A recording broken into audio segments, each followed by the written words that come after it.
Store discussion ng SMM kahapon, August 15.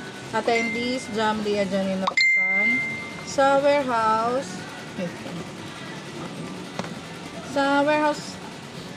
store delivery schedule, August 19, Tuesday. Request inventory, PQ color ladies na moss green. Medium to XL pero wala tayong stock. Sa CVC Kids na tea gray, size 2 to 12. Pang size lang natin na meron, size 2 6, size 4 isa, size 6 tatlo, size 10 tatlo. Sa bomber naman na with hood, medium to XL yung hiningi nilang size, XL na dalawa lang yung meron tayong stock. Sa new product, yung polymer na mag, yung material niya, polymer, yung colors niya, madami siyang available na colors. Sabli yung process, ang source niya is imported. Tapos yung varsity jacket, may mga ibang color na din na bago. Pwede siyang detail, pwedeng embro, pwedeng vinyl, dark paper. Local lang yung source nung varsity jacket na yun. Pero order basis siya. Sa website naman, yung bago sa page ng Sabli Central, yung volleyball jersey collection. So, di ba marami na nag-inquire sa ating volleyball? I-send yung link nun para dun sila makapili. Tapos, new update, yung batik design collection. Medyo uso din yun. Sa new design sa category sa website, yun nga, yung category ng volleyball na jersey at saka yung batik na mga designs.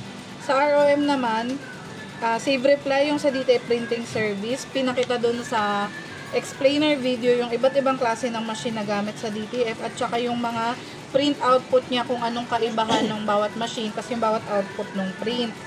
Sa audit result sa ROM, pour tayo. Recommendation promo, drinkware, bags, tsaka mga jackets na slow moving. Sa OLM naman, ang new approved marketing sa transfer e-page, yung silk screen, yung promo niya 24 hours delivery, tapos yung giveaway bundles na may free na gift box. Sa AdSense promo, yung bago yung Teacher's Day na easel stand.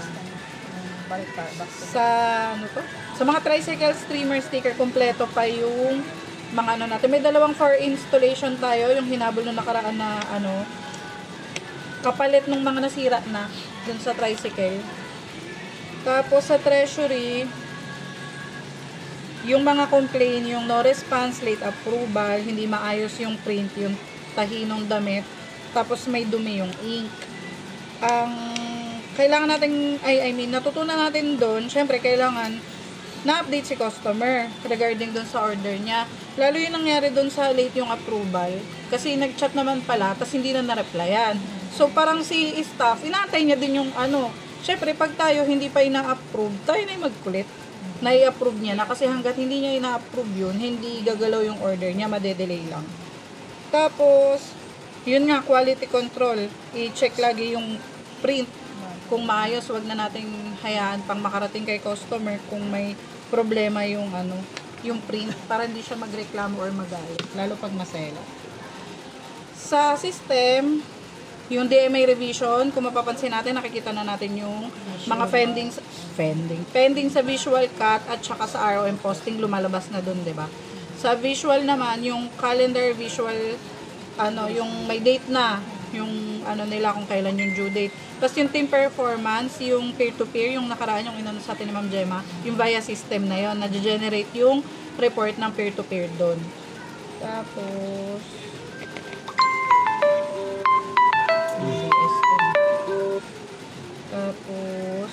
ayun, sa garments consumable, nakapag-post naman tayo.